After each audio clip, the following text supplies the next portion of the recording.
khairukum man ta'allamal Qur'ana wa 'allamahu. Hadis Nabi, sebaik-baik manusia itu kata Rasulullah orang yang mau belajar Al-Quran wa 'allamahu, dan setelah dia belajar Al-Quran dia ajarkan kepada orang lain.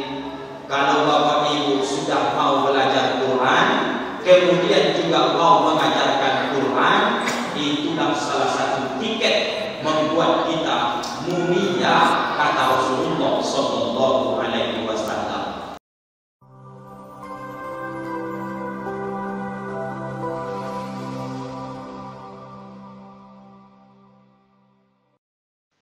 Bismillahirrahmanirrahim. Assalamualaikum warahmatullahi wabarakatuh.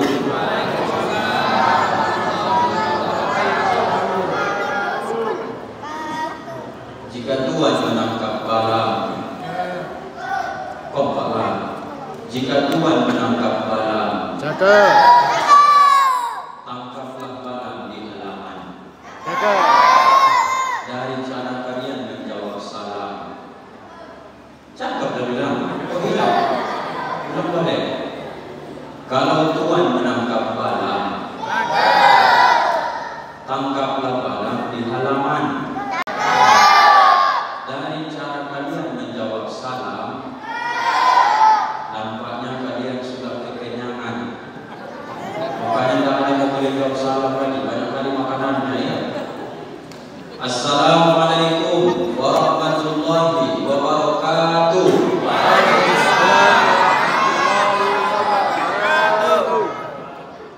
Alhamdulillahirabbil alamin. Allahumma shalli wa sallim wa barik ala sayyidina Muhammadin wa ala alihi wa sahbihi wa sallim ajma'in. Subhanaka la ilma lana illa ma 'allamtana innaka antal alimul hakim. Wa qala rabbi shrah li sadri wa yassir li amri wahlul 'uqdatam min lisani yafqahu qawli. Shadaqallahul azim. Bapak Ibu, keluargaku, mari kita aminkan doa kita di awal majelis ini supaya majelis ini menjadi majelis yang barakah. Allahumma faqihna fid-din, amin. Wa 'allimna ta'wil, amin. Wahdina ila siratikal mustaqim, amin. Walhamdulillahi rabbil alamin. Ketua Masjid Al-Mu'min yang sangat kita hormati dan kita muliakan, kita doakan semua pengurus Masjid Al-Mu'min ini dipanjangkan Allah umur mereka dalam ketaatan, dan semoga mereka semua besok telah masuk ke dalam surga. Amin. Begitu juga tokoh masyarakat, tokoh agama, nenek mama, pemerintah desa yang tidak bisa kami sebutkan satu persatu. Bapak-bapak, ibu-ibu, hadirin wal hadirat, doa yang bisa Ustaz sampaikan kepada Allah, semoga kebersamaan malam ini menjadi asbab Allah ridho kepada kita. Besok kita bertemu kembali di dalam surga bersama Nabi Muhammad sallallahu alaihi wasallam. Amin ya rabbal alamin. Anak-anak Ustaz yang Ustaz banggakan, kita absen dulu. Anak-anak bocil apa kabar? Sehat kalian semua? Sehat. Itu buku yang kalian bawa itu untuk apa itu? Untuk mencatat. Siapa nanti yang tak mencatat, tak Ustaz tanda tangan. Maka kalau sudah dibacakan judulnya, dengarkan dengan baik, apa intisarinya, catat dengan baik. Nanti baru kita cek. Yang kosong tak ditanda tangan, yang berisi baru ditanda tangan. Kira-kira jelas? Kalau yang 4 ini tidak ada buku kalian. Ini tim sukses ini. Yang 4 orang ini, cumanapun model-modelnya peduli mereka itu. Yang penting subuh, habis kue, selesai acara. Mengenai apa yang Ustaz sampaikan terserah dia lah pikir mereka. Bagaimana lah kira-kira yang manfaat orang ini? Nah, tengok yang di tengah itu, mana peduli dia? Siapa nama orang? Siapa namanya? Jangan ribut ya, jangan ribut ya. Terganggu nanti bapak-bapak kita. Ini kamera ini Pak Yusuf hadapkan sama yang angkat dulu. Kamera kita hadapkan sama yang angkat, biar masuk TV One dia besok. Tengok tuh kamera tuh, hadap kalian tuh, hadap kalian satu ya, supaya nampak kalian nanti kompongmu yang ribut mana yang nampak. Tengok bang, itu kamera hadap kau. Bagus duduknya bang, bagus duduknya. Nah begitu dia. Ya. Bapak Ibu yang dimuliakan Allah, yang pertama tentu syukur kepada Allah. Malam hari ini undangan saya terima dan alhamdulillah malam ini sudah bisa terpenuhi. Ustadznya mengisi Nuzulul Quran, imamnya juga abang saya, guru kita semua. Jauh nih Bapak Ibu undang ini Ustaz. Dari guru bendahara ini, abang ini udah tingkat kecamatan ini. Saya tengok di baleho spanduk kami atau di viewer kami yang disiring oleh manajer dakwah. Saya bertanya-tanya juga, Ustadz Adi Royan ini kapan jadi imam besar di Al-Mufin? Saya pikir begitu. Maka saya tadi pas jumpa beliau, saya tanya sampai atau mulai kapan abang sini? Saya bilang baru-baru ini Pak Ustadz. Artinya beliau berarti masih bola hari. Nanti kalau sudah definitif, barulah buatkan rumahnya di sini. Bapak Ibu tak kenal beliau ini siapa? Ibu-ibu kenal nggak imam kita tadi? Sebagian sudah, sebagian belum Bapak Ibu ya. Imam kita tadi dari guru bendahara, tapi kelahirannya ini dari Mandailing Natal, iya Pak? Mandailing Natal Pak? Sedimpuan, ya Sedimpuan, Tapanuli Selatan berarti. Dan itulah yang mau saya sampaikan yang paling penting ini. Mana tahu ibu-ibu penasaran mendengarkan di belakang tadi, Ustadz itu lajang atau udah punya bini?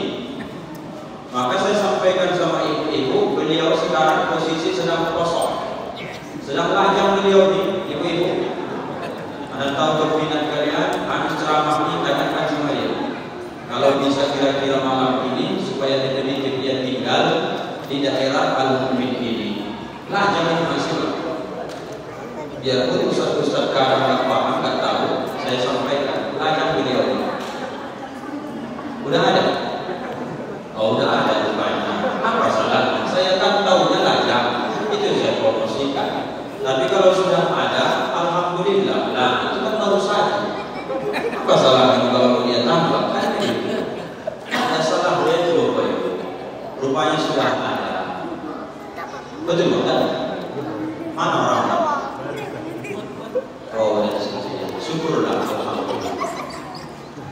Jadi Bapak-bapak, Ibu-ibu yang dimuliakan Allah, saya sampaikan materinya 15 menit. Nanti baru kita kalau ada pertanyaan sisanya. Yang jelas saya jam 10 teng selesai. Sesuai dengan keadaan kita sekarang, karena masih banyak nanti kegiatan lagi, santunan anak yatim dan juga santunan untuk yaitu saya dengar begitu tadi ya Ustaz ya. Maka ini nanti harus kita selesaikan paling lambat 10:04 kita harus keluar dari masjid kita ini. Apa sebab? Nanti terganggu sholat subuh. Jadi Bapak Ibu, kita masuk judul. Bocil-bocil catatlah judulnya Nuzulul Quran. Catat. Ini mengajar ini Nuzulul Quran. Arti Nuzulul Quran itu adalah turunnya Al-Quran. Kalau ditambah di belakangnya asbabun Nuzulul Quran, maka dibuat bahasanya sebab-sebab turunnya Al-Quran. Dan apa kira-kira? Sudah. Jadi Bapak Ibu, kalau bicara tentang sejarah, ini panjang. Maka kita ambil hikmahnya. Apa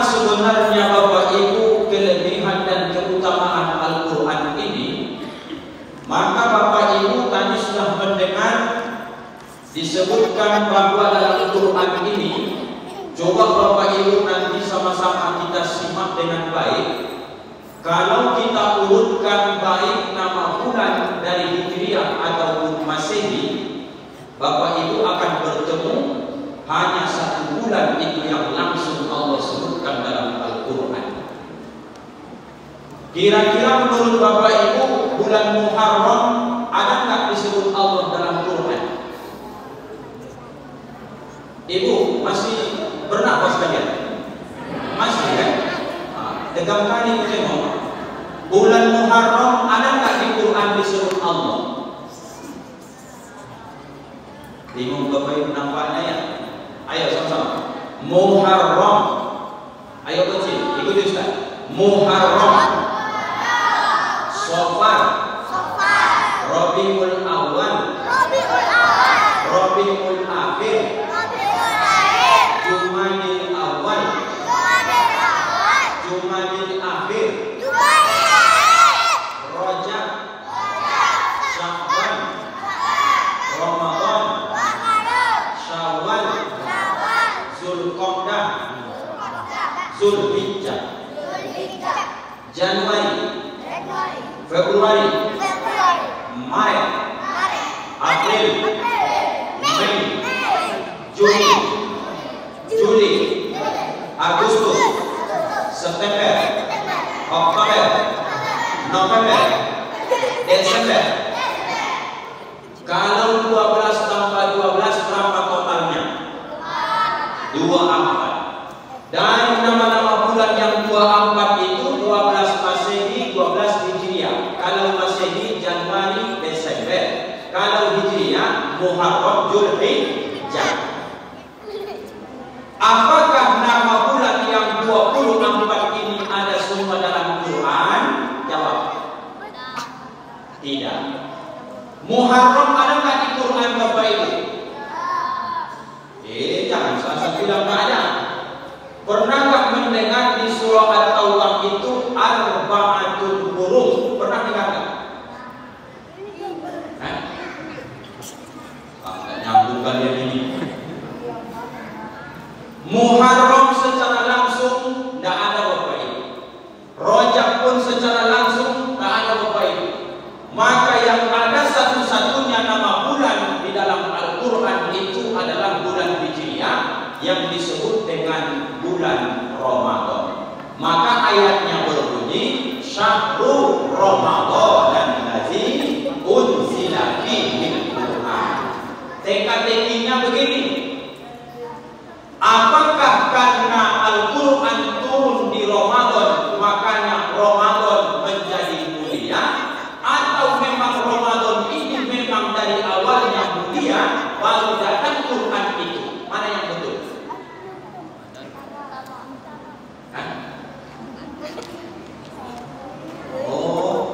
Harus dikaji betul-betul nih.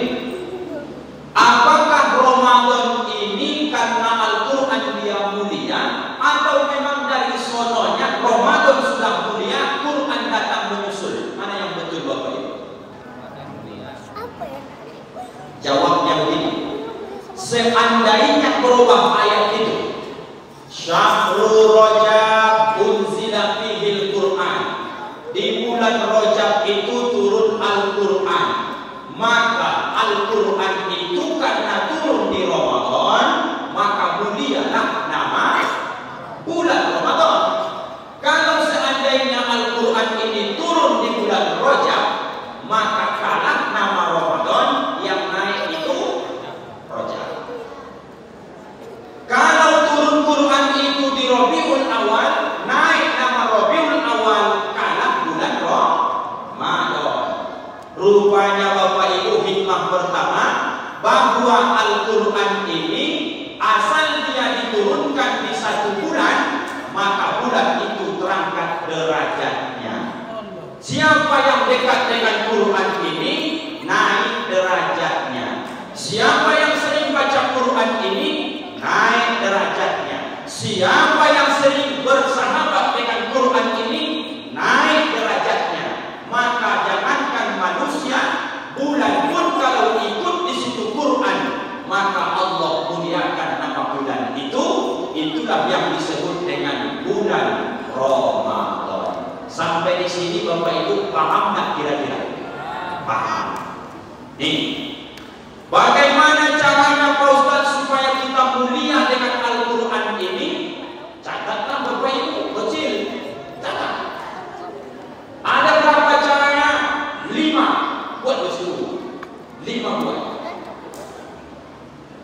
Yang pertama, kalau Bapak Ibu ingin mulia disebabkan karena Quran yang turun ini ke Nabi Muhammad dan kemudian diajarkan kepada kita umatnya, nomor 1, masing-masing pastikan kita punya mushaf Al-Quran.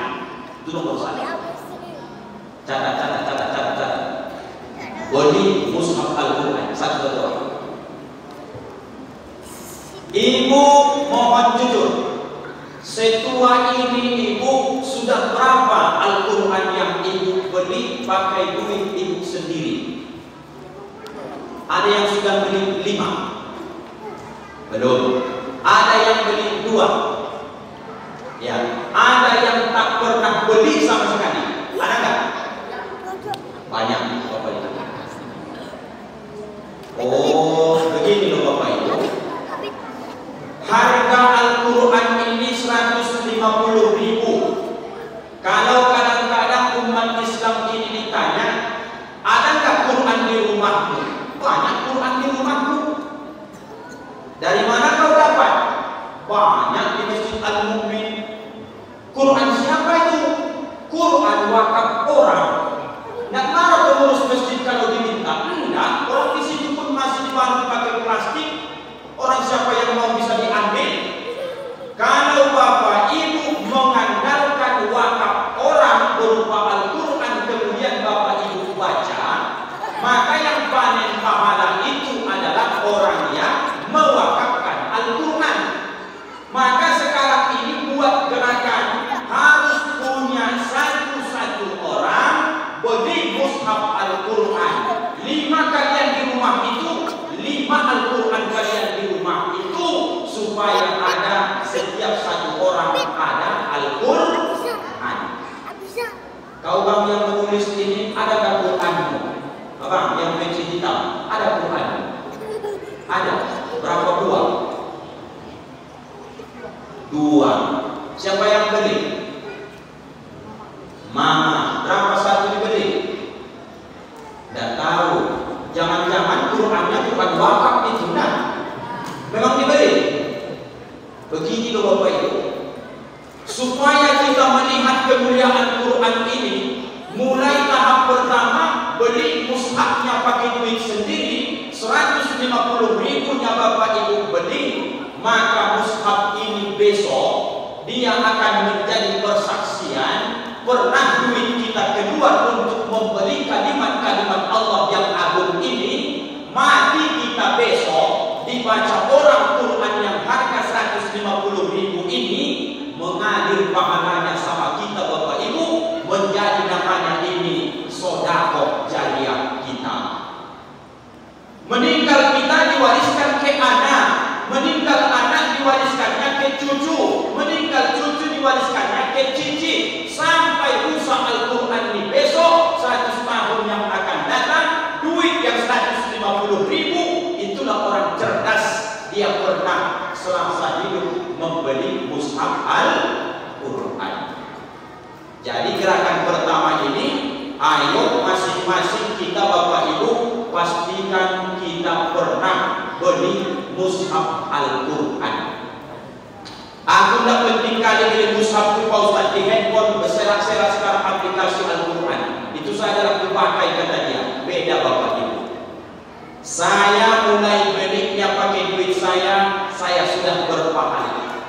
Begitu saya serah terima dari penjualnya, kemudian saya pegang, saya sudah berpahala. Maka kemudian nanti kalau saya baca, berpahala. Saya pahami, saya baca terjemahnya, berpahala. Kemudian saya ajarkan ke orang lain, berpahala. Kalau mushaf ini tak saya buka, saya bawa dia ke toilet, saya berdosa. Tapi kalau aplikasi yang di handphone itu, matikan Qurannya, masuk ke toilet, kantongin handphonenya, maka itu tidak berdosa. berdosa. Kecuali di toilet itu kau buka mushaf aplikasinya, barulah itu berdosa. Jadi Bapak Ibu, secanggih apapun handphone itu tak bisa mengalahkan wujud asli dari mushaf Al-Quran ini. Cara pertama supaya kita mulia, pastikan punya mushaf satu-satu orang. Udah boleh catat belum? Udah. Apa nomor satu? Menjual Quran. Apa yang kedua? Membeli mushaf Al-Quran. Sudah, jangan salah paham kalian dulu. Setelah beli mushaf Al-Quran, jangan hanya dipajang saja. Masuk nomor dua, baca.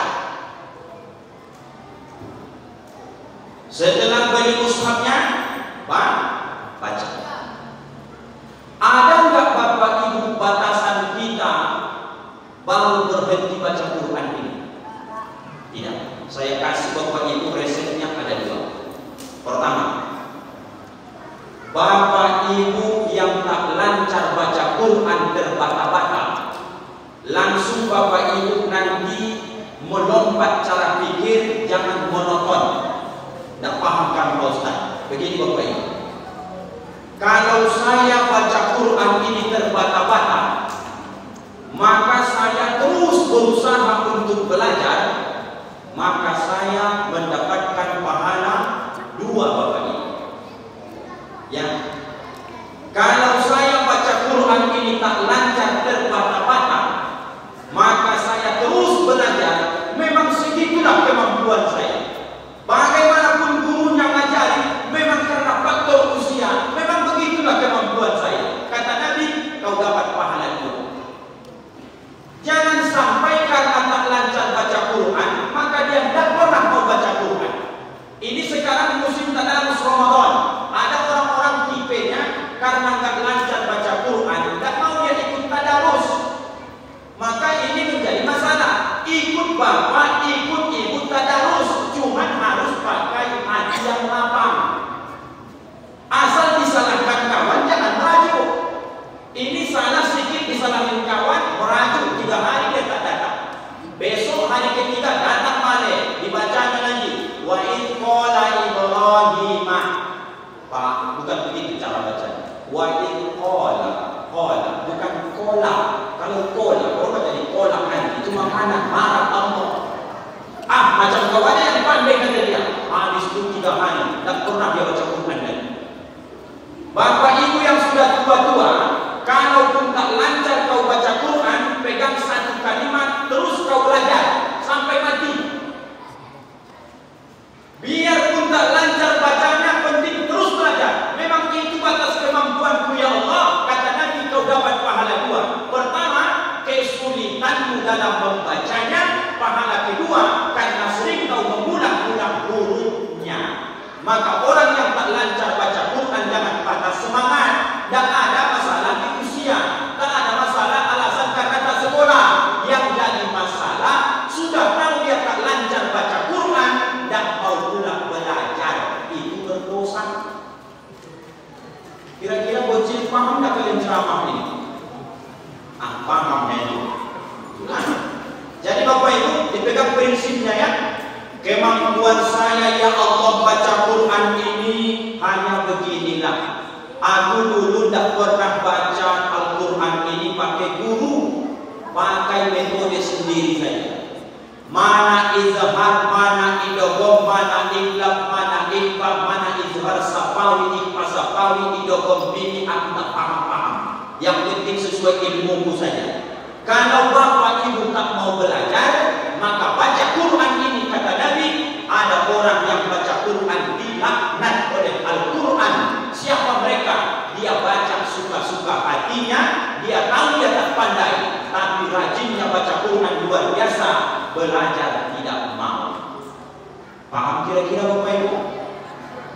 Jadi biarpun sudah umur 60 tahun, belajar terus. Kata gurunya, sin. Ustaz, karena masih ada gigi, makanya bilang sin bisa. Aku yang ngomong di mana bisa? Sin, katanya. Sin, kata Ustaz itu. Sin, katanya. Sin. biarpun marah guru itu sama kita, kau baca nanti tetap juga nggak pas, maka kau dapat pahala. Pahalamu pertama, kalau lancar beda, kalau tak lancar, zalikal kitabu la raiba, kata ustaznya, kau ulang sekali lagi. Zalikal kitabu la raiba. Rupanya dia orang Batak, payah dia mengucapkan begitu. Baca, kata ustaznya. Zalikal kitabu la raiba. Kasar kali kau bacanya itu. Jangan kasar-kasar kali. Huruf Quran kita ada yang kasar-kasar. Pelan kau baca.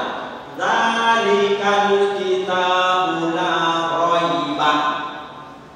Aku dah bisa biasa aku teriak-teriak kata dia.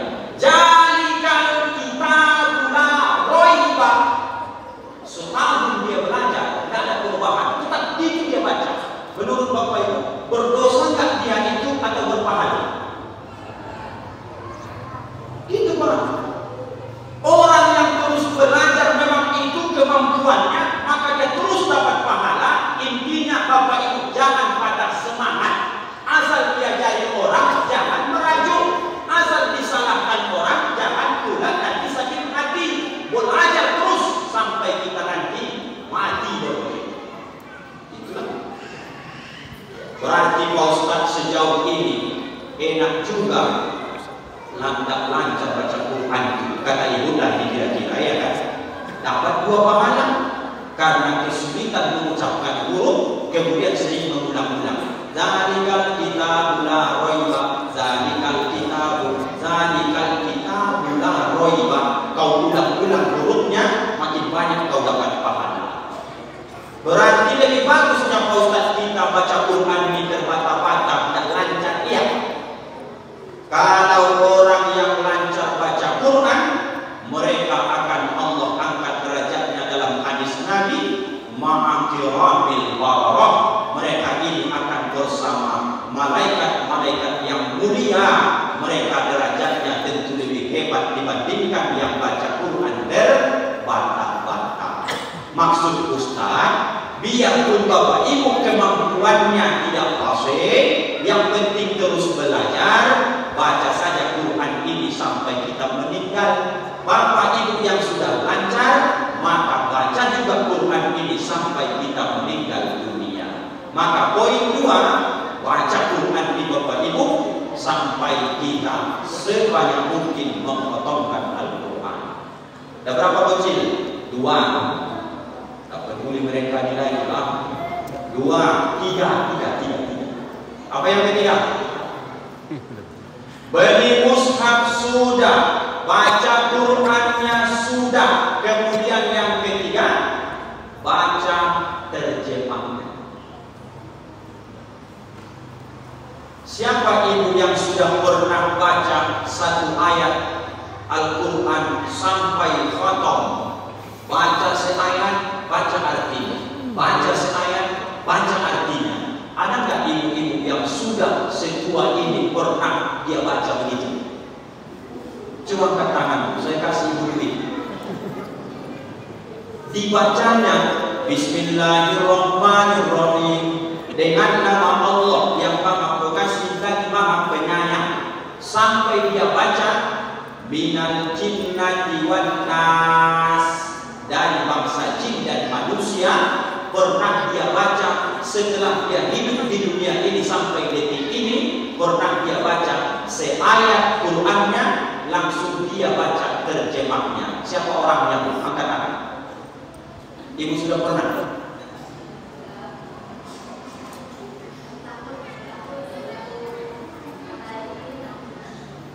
Anak juz belum selesai itu.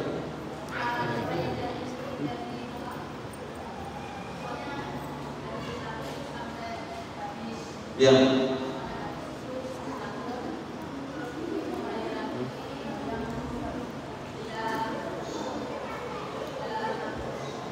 Oh gitu.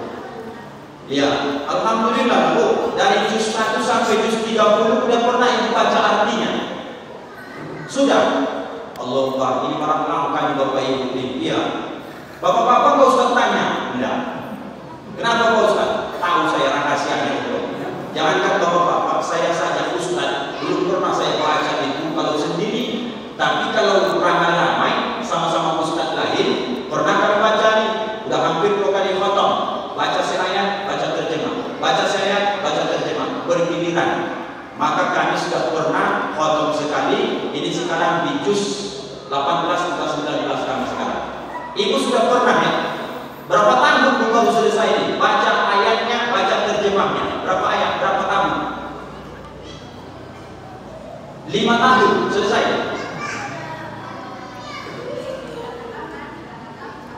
Itulah. Baik, lalu nanti setelah selesai acara ini jumpai saya ke mobilnya, aku kasih 50.000 nanti. Aku udah bawa duit di sini, tapi di mobil ada duit nanti. Kalau ibu datang ke mobil, aku kasih. Tapi kalau ibu pura-pura lupa, itu bukan jadi hutang sama aku. Ya Bu ya. Kalau ibu datang nanti aku kasih, kalau ibu tak datang berarti impas saja. Jelas Bu ya. Nah, aku tidak mau hutang-hutang di Bapak Ibu. Inilah. Baca ayatnya, baca terjemahnya. Mohon maaf Bapak Ibu, sudah lama kita berislam ini.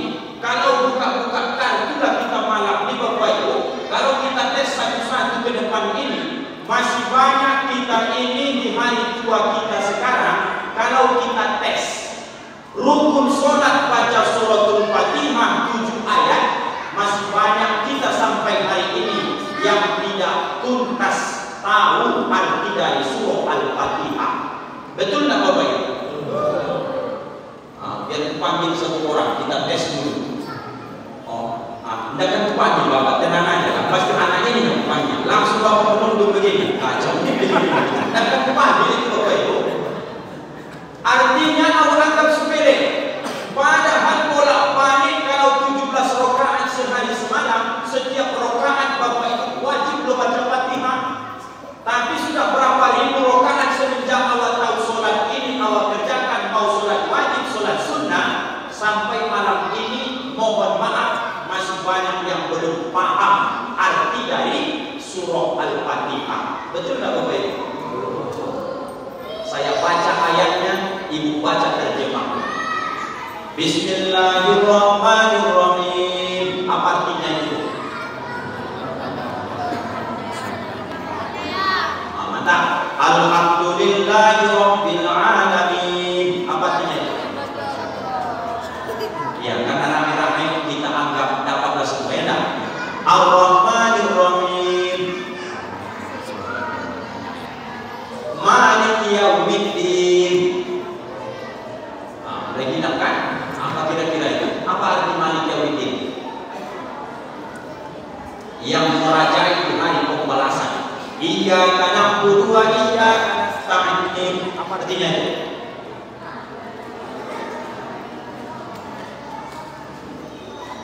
Hanya kepadamu kami menyembah dan kepadamu kami minta pertolongan. Ihdinas siratal mustaqim. Tunjuk yang jalan. Siratal ladzina an'amta 'alaihim. Itu dah itu. Ghairil maghdubi 'alaihim waladdallin. Amin. Itulah lebih amannya ya kan? Amin. Artinya itu. Bapak Ibu, saya tidak menggurui dan tidak merasa bahwa Bapak Ibu tak hafal arti Fatihah ini. Yang saya inginkan dari Bapak Ibu bentuk kasih sayang saya. Tolong mulai malam ini, dan tahu kita kapan ajal kita tiba. Pasti Bapak Ibu menyesal besok di hadapan Allah. Kalau saja rukun sholat baca Fatihah, selama ini kita hidup dan tahu kita apa arti yang kita baca. Paling tidak pulang malam ini buka dulu balik suratul Fatihah itu. Baca pelan-pelan, baca Qur'annya, baca terjemahnya. Itulah gerakan-gerakan nuzulul Qur'an ini. Sudah kecil, sudah berapa? 3, 4. Setelah beli mushaf kemudian baca Qur'annya, yang ketiga baca terjemahnya, baru kemudian Bapak Ibu nanti usahakan Bapak Ibu pahami kalau bisa tafsir atau maksudnya. Ini butuh guru. Boleh Pak Ustaz aku baca terjemahnya kemudian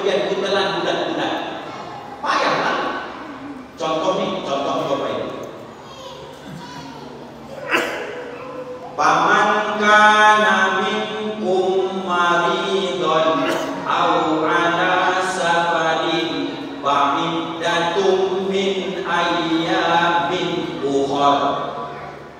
Bapak baca terjemahnya, tidak pakai guru, Bapak pikirkan dan putuskan sendiri, pasti kacau balau nanti. Maka siapa saja kata Allah yang berpenyakit dan kemudian dia dalam keadaan di perjalanan, maka bolehlah dia tak usah puasa Ramadan. Fa'iddatum min ayyamin ukhra, maka dia ganti nanti di hari yang lain. Orang ini baca terjemah, tidak ada ilmu tafsir, tidak ada ilmu bahasa Arab, langsung dia telan bulat-bulat. Apa kata dia? Siapa yang berpenyakit dan di perjalanan, maka boleh tidak usah puasa Ramadan, ganti nanti di hari lain saja. Maka setiap sakit giginya tidak pernah dia puasa, setiap pening kepalanya tidak pernah dia puasa, asal nanti meriang badannya tidak pernah dia puasa, asal nanti sedikit banyak beban pikirannya tidak pernah dia puasa. Kenapa kau tidak puasa? Aku sakit. Kalau sakit kayak gitu mana bisa? Quran yang menyebut paman kana minkum maridon, kalau kita sakit boleh berpuasa. Sesak orang binatang itu. Au ana safarin, atau dia dalam perjalanan. Ibu orang SD 035 kemudian datang ke rumah saya, depan kantor camat. Kemudian sampai di sana ibu minta minum jam 12 siang. Ibu nggak puasa, saya bilang. Enggak, Pak Ustaz. Oh, ibu halangannya? Enggak, Pak Ustaz. Kenapa ibu nggak puasa? Saya sedang musafir, katanya. Minum ya. Ibu musafir gimana ceritanya? Saya orang SD 035, saya sedang naik Honda ke rumah Ustaz. Maka saya ini musafir. Maka musafir kata Allah dalam Quran boleh tidak puasa Ramadan. Betul nggak Pak Ustaz, kata dia? Jawab lah, kepala otak kau lah, itu kan bilang jawabnya. Maka Quran ini Bapak Ibu harus ada pemahaman ulumul Quran, harus paham bahasa Arab, tahu dia ilmu nahwu, tahu sorof, barulah boleh dia menyampaikan Quran ini. Maka tidak boleh asal baca terjemah langsung ajarkan, baca terjemah langsung tuduhkan hukum, tidak bisa begitu. Maka yang bisa menafsirkan ini tak semua orang Bapak Ibu. Asal Bapak Ibu jumpa dengan ayat Quran yang sudah dibaca terjemah, jangan langsung Bapak Ibu tafsirkan sesuai dengan akal pikiran kita, nanti bisa Bapak Ibu sesat. Maka harus pakai guru Bapak. Tanya dulu ibu-ibu nih, mana yang disebut dengan sakit yang membolehkan kita tak puasa Ramadan? Coba ibu sebut satu saja. Sakit yang membolehkan kita tidak usah puasa Ramadan. Apa nama penyakitnya? Satu saja. Coba langsung sebut dulu saja. Kalau kita punya penyakit itu, boleh kita tidak puasa. Apa? Pingsan. Hah? Bukan penyakit pingsan itu lah. Apa? Hah? Gila. Oh, contohnya di sana gila, yang biasa-biasa aja lah. Kalau kita kena penyakit panu, boleh nggak berpuasa? Panu, kau boleh panu? Kalau kita kena penyakit panu, boleh nggak kita nggak puasa? Tidak boleh. Kalau kita punya penyakit dengki, iri hati sama orang, boleh nggak puasa? Harus didudukkan permasalahannya. Dia kan makan lengkeng terus, dia mana peduli dia, makan dulu dia, boleh kata dia. Yang penting selesai kawan berceramah pikirnya. Bapak Ibu, maka batasan dari orang yang sakit itu dua kategori. Bukan dia yang menetapkan dan menentukan, tapi orang yang sakit boleh tak puasa Ramadan, wajib bertanya kepada dokter yang amanah. Kalau dia menyebut nanti, Bapak kalau berpuasa bertambah parah penyakit Bapak ini, barulah orang ini boleh meninggalkan puasa Ramadan. Kalau kata dokter, tidak apa-apa, aku Pak dokter kalau puasa haus kurasa, kata dia, itu adalah penyakitku, kata dia. Jangankan Bapak Ibu, aku pun gitunya. Asal puasa haus, asal puasa lapar, itu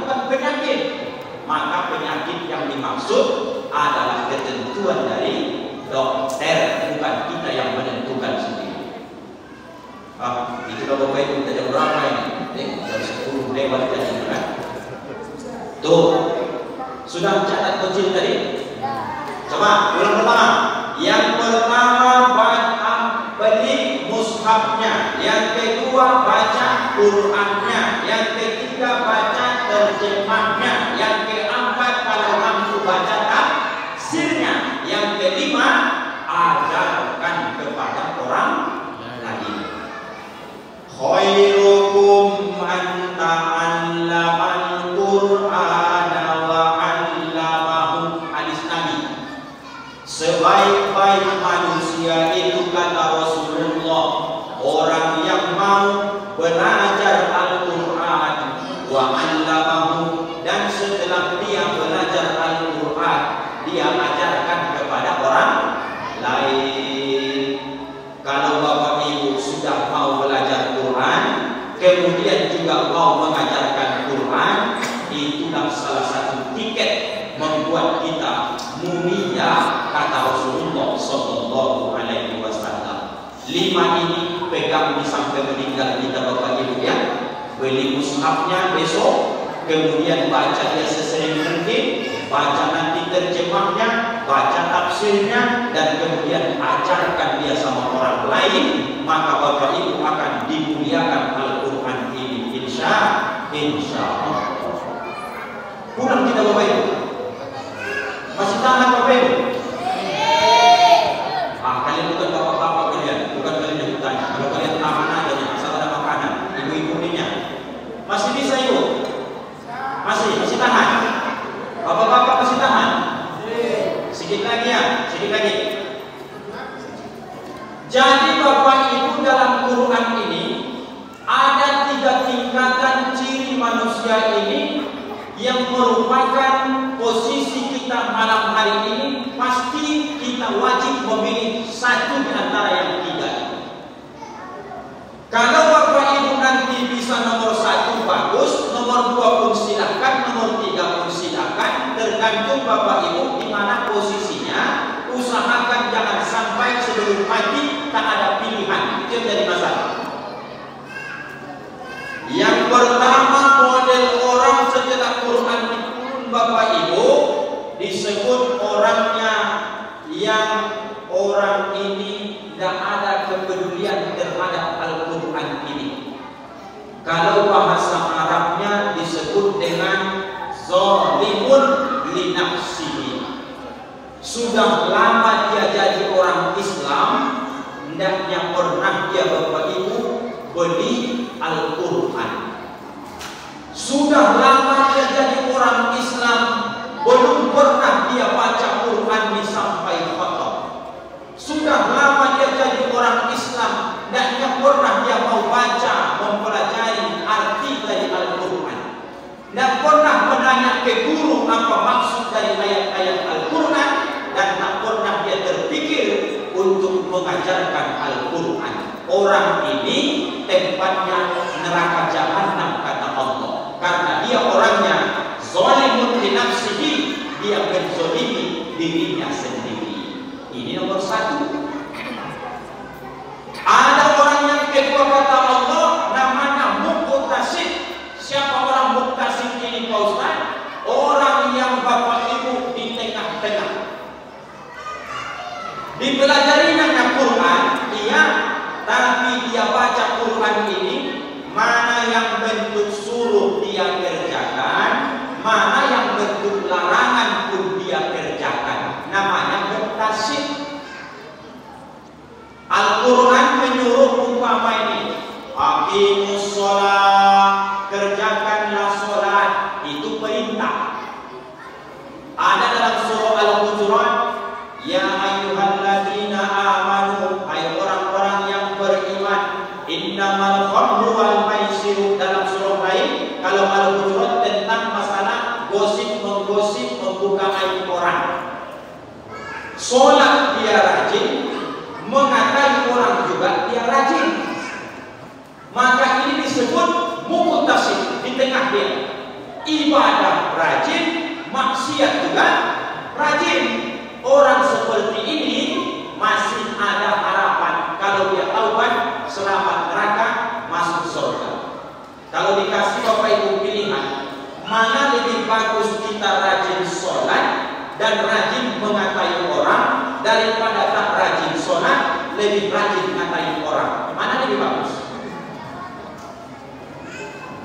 Yakinlah Bapak Ibu, kalau Bapak Ibu rajin sholat, rajin ngatai orang, lebih besarnya pahala sholat akan dikalahkannya dosa mengatai orang. Maka kalau ada orang 35 menit mengatakan begini, percuma Bapak tu rajin ke masjid, tapi ngata-ngatai orang rajin juga.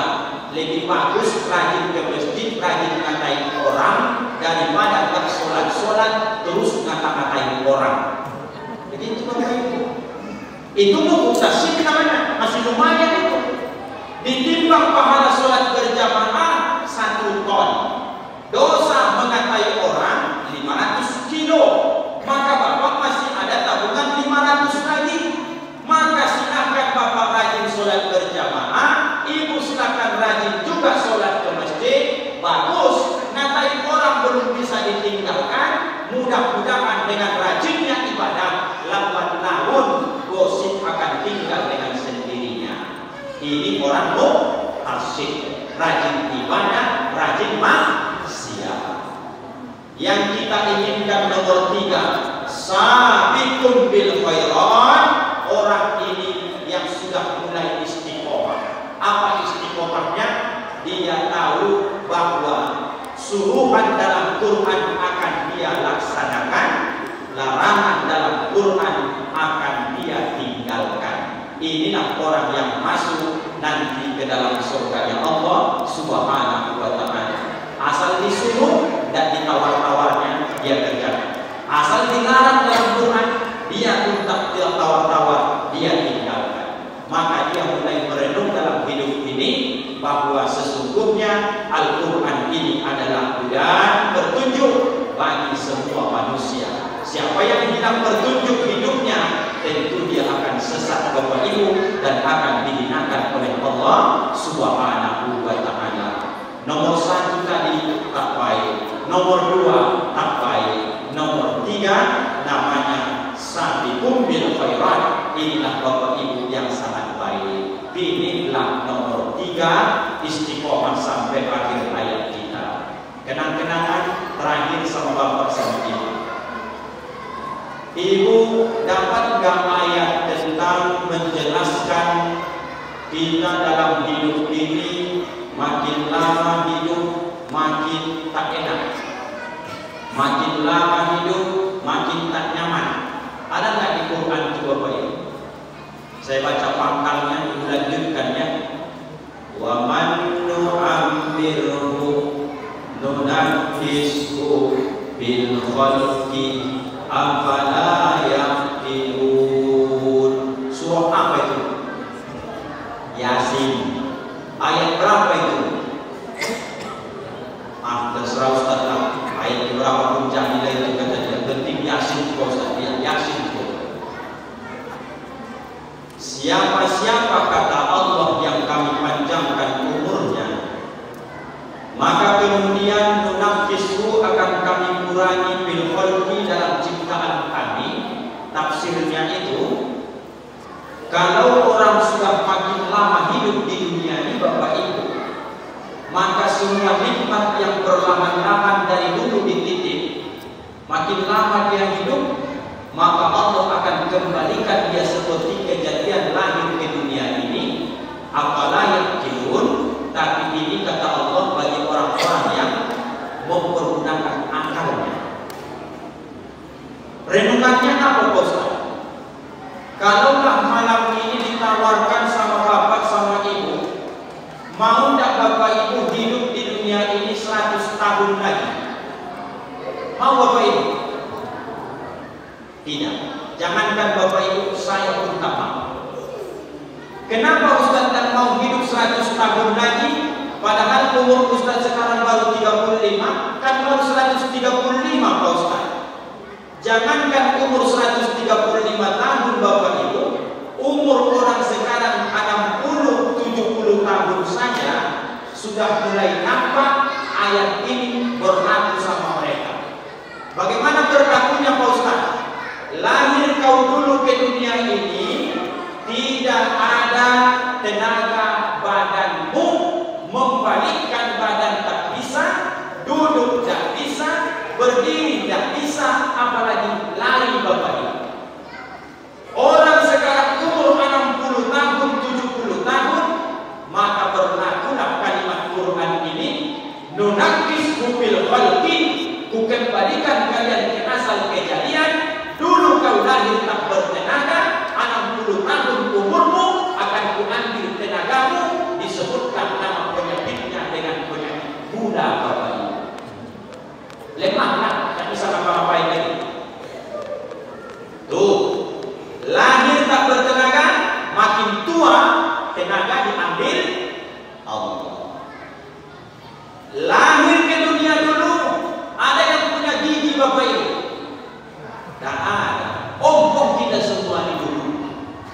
tengok kalau kacang goreng malam dia umur 80 tahun dan selera bapak tengoknya itu, ya kan?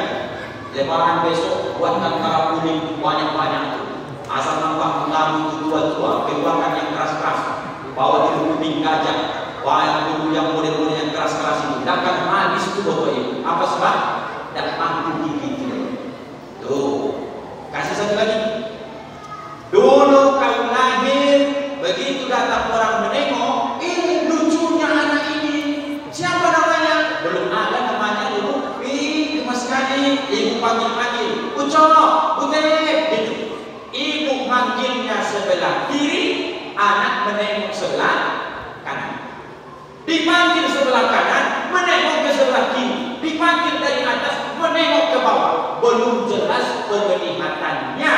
Maka lahir dulu penglihatanmu tak jelas, panjang umurmu, nanti penglihatanmu pun rawun dibuat Allah. Ini fitrah Bapak Ibu. Tidak ada enaknya hidup di dunia ini. Makanya lama-lama pun tidak ada enaknya. Makin lama Bapak tengok. Dari cara dulu Bapak Ibu saja sudah tahu saya berapa orang yang kena asam urat malam hari. Ya Bapak Ibu. Dan bisa dihilangkan Bapak Ibu. Jangan tersinggung pula Pak Ben saya sebut begitu. Selonjorkan aja Pak, saya pun selonjor dari sini Pak. Saya 35 tahun saja sudah mulai terasa sama saya Pak. Maka kalau seandainya turun pun malam ini surat, usaha putih dapat remisi tanpa umurmu 100 tahun lagi. Maka saya baca surat itu, tolong saya jangan ditambah 100 lagi, 30 lagi pun sudah aman lagi. Berarti anak 5. Anak 5 pun sudah aman dan terlalu banyak penyakit awal. Betul Bapak Ibu. Kalau 100 tahun tidak merawat besok Pak, dengan angka harapan hidup, dengan kesehatan awal sekarang Pak, tengoklah. Paningnya sebulan 2 bulan, anak kandung awak yang ikhlas merawat awak besok kalau sakit awak. Ke 4 bulannya, karena segamnya dia berdoa di depan awak, habis dia tahajud didoakan awak di kamarnya. Ya Allah, ayahku ini sudah lama sakit, sudah 4 bulan ya Allah. Terhalang aku berangkat kerja, aku takut pas aku kerja dia meninggal. Kalau aku tungguin dia terus nanti, apa aku kasih makan anak biniku?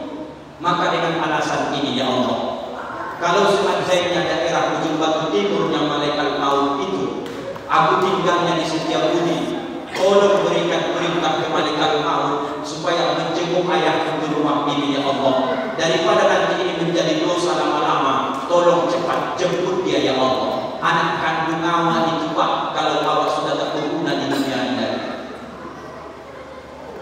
Itu tidak mungkin terjadi Pak Ustaz. Oke lah, anak sayang sama awak. Kalau bini Pak Ustaz ke suami, oh sayang kali lah mereka sama awak Pak.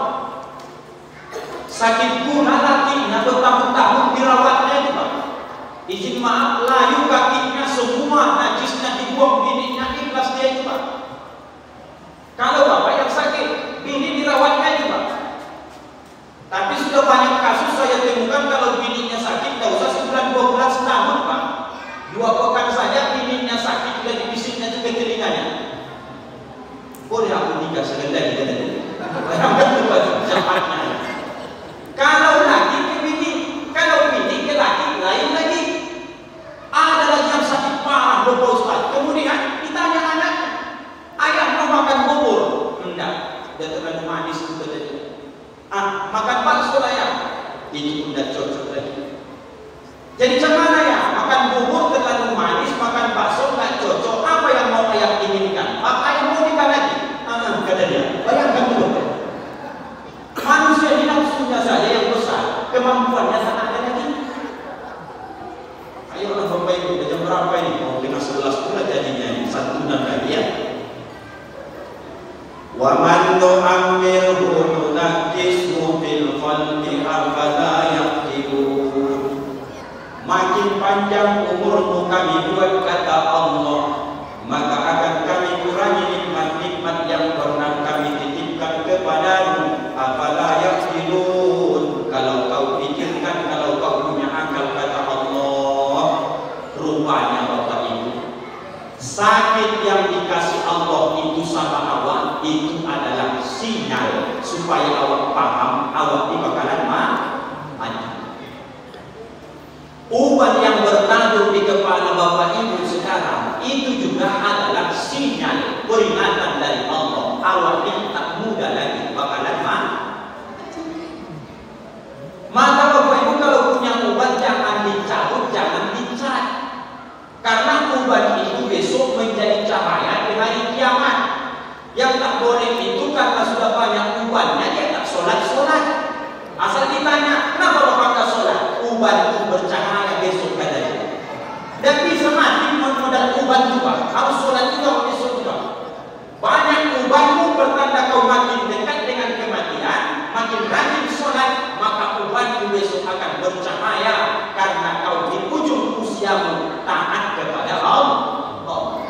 Jangan dicat-cat itu Pak ya. Jangan usah dicat-cat rambut juga. Kalau sudah berubat rambut itu biarkan saja. Nanti tua nampak Pak Ustaz. Dan tua pun nampak. Mati juga nyawa Bapak ini. Mana yang paling bagus Pak? Tua-tua keladi atau tua-tua kelapa? Kalau tua-tua keladi, makin tua makin jadi. Itu dah lama itu Pak. Udah berubah dia dicetnya balik supaya muda nampak. Maka semakinlah menggebu-gebu semangat. Asik pikirannya udah tua bercucu mau nikah aja. Bahaya itu Pak. Yang betul itu adalah tua-tua kelapa. Bagaimana tua kelapa itu Pak Ustaz? Makin tua, makin dikeras, makin banyak minyaknya, makin bermanfaat dia sama orang lain. Coba Bapak Ibu bayangkan kelapa itu, mulai dari akarnya sampai ke pucuk-pucuknya, apa di bagian kelapa itu yang tak bermanfaat? Coba Bapak Ibu sebut satu saja yang tak ada manfaatnya di batang kelapa itu. Ada tak Bapak Ibu? Akarnya ada tak manfaatnya? Rebus akarnya itu obat sakit perut tradisional.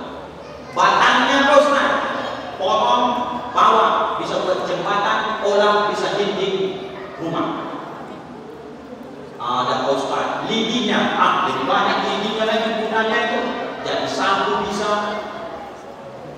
Pelepahnya Ustaz, pelepahnya pun banyak dipakai orang, kayu bakar. Daunnya Ustaz, buat ketupat besok hari lebaran. Janurnya Ustaz, ada orang nikah, itu juga dipakai. Ada satu Ustaz ada manfaatnya, sabutnya Ustaz. Oh, banyaklah guna sabutnya itu. Jadi keset kaki bisa, jadi bakar ikan bakar, ayam bakar bisa, selebihnya mengusir tai ayam itu bisa Bapak Ibu. Kena saking manfaatnya. Nah, ada yang tak bermanfaat, maka awak ini pastikan hidup awak ini seperti hidupnya tua-tua kelapa, makin tua makin bermakna.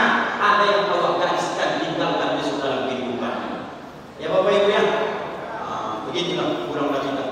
Agak-agak goyang mungkin Bapak Ibu, nanti kalian subuh terlambat pulang kita jadi naya, tidak bisa itu setengah 11. Jadi Bapak Ibu intinya nuzulul Quran ini saya sengaja mengajinya langsung saja. Kenapa kalau saya jelaskan sejarah? Karena tiap tahun itu sudah kita ulang dan itu bisa kita baca. Kenapa Ustaz langsung to the point? Supaya langsung action mulai besok diamalkan. Rasanya tak ada yang tahu yang jelas yang saya sampaikan ini. Saya buat bahasanya perasaan supaya ayat Allah dapat tangkap dengan baik, supaya mulai besok bisa kita amalkan bersama-sama. Terima kasih Bapak Ibu atas segala penghormatan dan kesempatan ini. Pastilah banyak salah dalam penyampaian, keterbatasan ilmu, kebodohan Ustaz. Tolong Bapak Ibu maafkan Ustaz dunia dan akhirat. Maaf Bapak Ibu.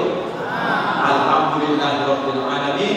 Mari sama-sama kita tutup dengan doa kafaratul majelis. Subhanakallahumma wa bihamdika, asyhadu an la ilaha illa anta, astaghfiruka wa atubu ilaik. Assalamualaikum